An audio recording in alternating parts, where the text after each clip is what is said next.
The glass was cold, the liquid sticky. It slid down my dress in slow motion while laughter filled the room. Her laughter, my niece smirking, hand still dangling from the accident. She leaned in, voice sharp enough to cut. "Now you look as cheap as you really are." The room froze. Forks hovered mid-air. My mother broke the silence with a sigh and a verdict. "She's young. Don't make a scene. You probably provoked her."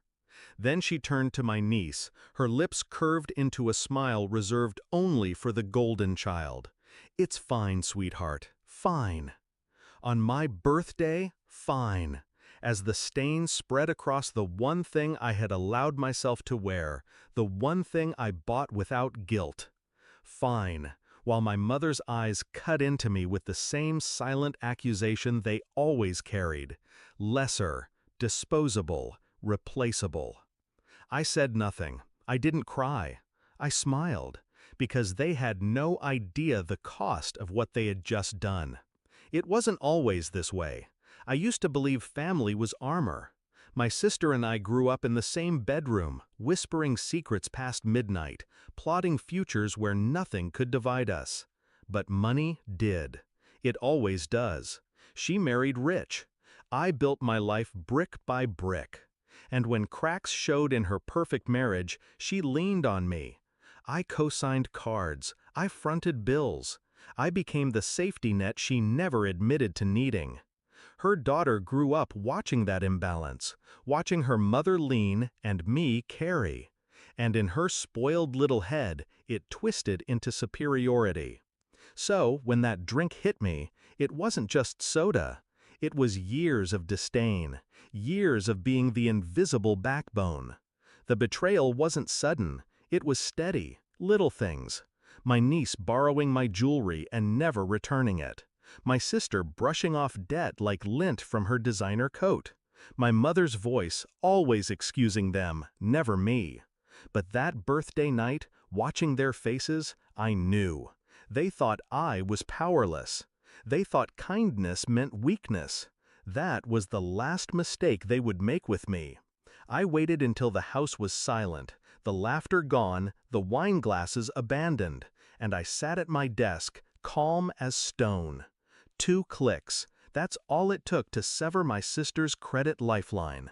Years of covering for her had given me access she'd long forgotten about. The card was in both our names, a temporary favor that became permanent. She hadn't paid a single cent. I froze it with one keystroke. Then I went further. Her daughter's car, the shiny, overpriced toy she flaunted like a crown. I wasn't on the title, no, but I was on the loan. She was underage when she got it, so I signed. My name, my responsibility. That night, I made a call. Quiet, efficient. By morning, at 7:50 sharp, a tow truck rolled down their street and lifted the car away. I wasn't there when my niece stumbled outside, coffee in hand, to find nothing but tire marks where her precious car had been.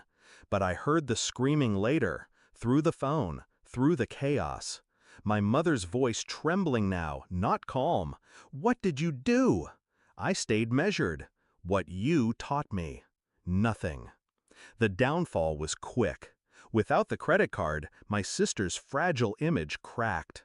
Bills bounced. Her husband, the man who once adored her shopping sprees, saw the mess she had buried under glossy lies.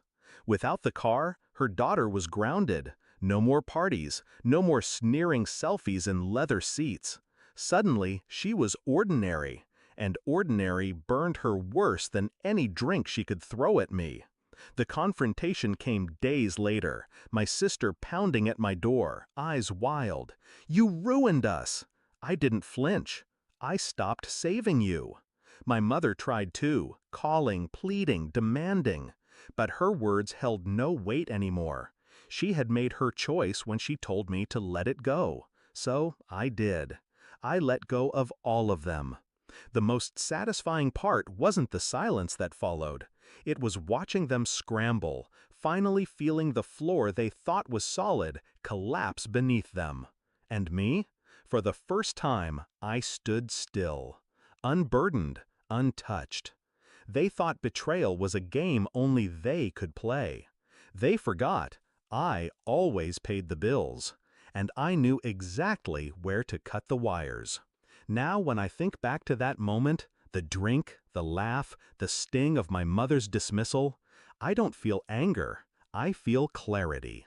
Because the truth is simple, respect isn't asked for, it's taken. And on that birthday, I didn't lose anything. I just collected what was always mine.